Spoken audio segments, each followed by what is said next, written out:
How excited do you feel every time you take on a new customer? It is one of the best moments in business, isn't it? When you've got a new customer, you've got more money coming into the bank account, but also there's somebody new and fantastic who you can help. So it's just an absolute win-win, isn't it? But here's the interesting thing is this is one of the moments in your business where you can make the best impression and where you can also create a real level of streamlining for yourself as well. So this would be what we call the onboarding process. I'm always a little confused by the wording because I don't know about you, I don't have a boat, but it's widely known as onboarding, so we're just going to stick with that. So this is the moment of bringing a new customer on board into your business. And for me, there's three key things to really think about every time that you do this. The first one is the basic information capture. So you've hopefully, you've got your things like your terms and conditions and maybe got contracts and different things like that. So make sure that all your basics are covered there. Capture all of that important stuff, but also make sure that you're using this opportunity to capture all the information that you are going to need from that customer.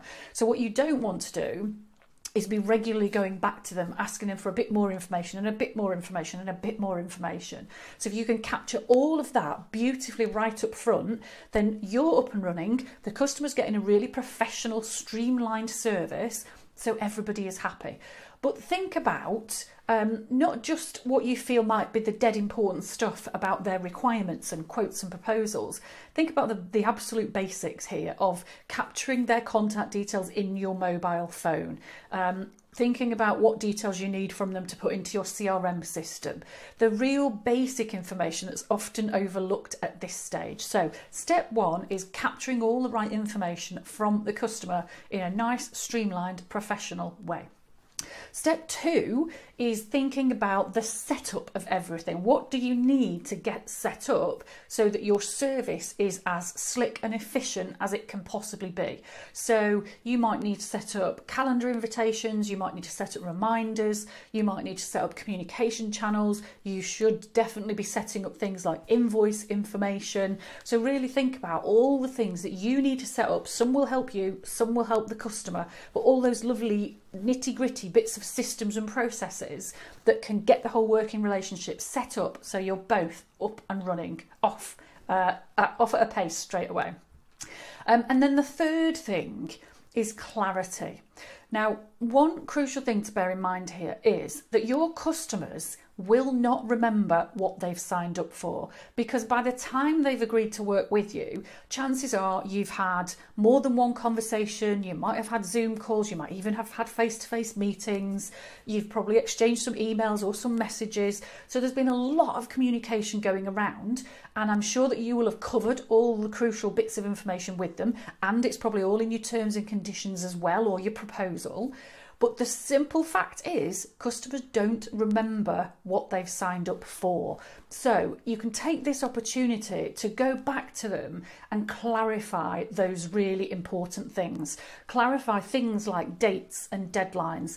Clarify exactly what is included in the package they've signed up for, and potentially clarify what isn't included. Clarify what's outside of the scope, especially if you find that customers regularly seem to want or expect a little bit more than is actually included in the package that they've signed up for. You might also want to clarify your ways of working, who's doing what by when. You might want to clarify things like lead-in times and your response times and things like that. So if you're needing to do some work for the customer, if you're designing something or creating something, for instance, think about clarifying for the customer, when do you need that stuff by, and then when will you be able to do the work? And remember at this stage that actually customers do love to be managed. You can be quite forceful without being rude, but you can be quite forceful about dates and turnaround times and your expectations of them. If you get this to me by this date, then I will absolutely get this back to you by then. Because customers love to be managed. They love for you to set those parameters and give them that clarity so they know exactly what's going on. But a lot of people worry about being too pushy at that stage, and you know, they think, well, they're the customer, so it's up to them. But it's not, it's up to you. They're buying a service from you, so it's entirely up to you to set those turnaround times and clarify. But just remember, the key thing is customers don't remember what they've signed up for. So you can do this as a really positive customer service touch, that you're just clarifying and reminding them, so they've got all this information in one place. They're going to think it's fabulous. You're going to know that you have confirmed everything and there can't be any scope creep or unexpected requests, and that they've got a bit more clarity about dates and timings and things like that. So think about this onboarding element, capture the basic information, get all your systems set up, and then clarify all of that with the customer so everybody knows exactly where they're up to. I hope that's been a little flash of inspiration or guidance for you today. I would love to hear back from you in the comments on YouTube, what this video means to you. And of course, I'd love you to subscribe to YouTube and to invite your friends to do the same so we can just enjoy the party. Thank you, folks.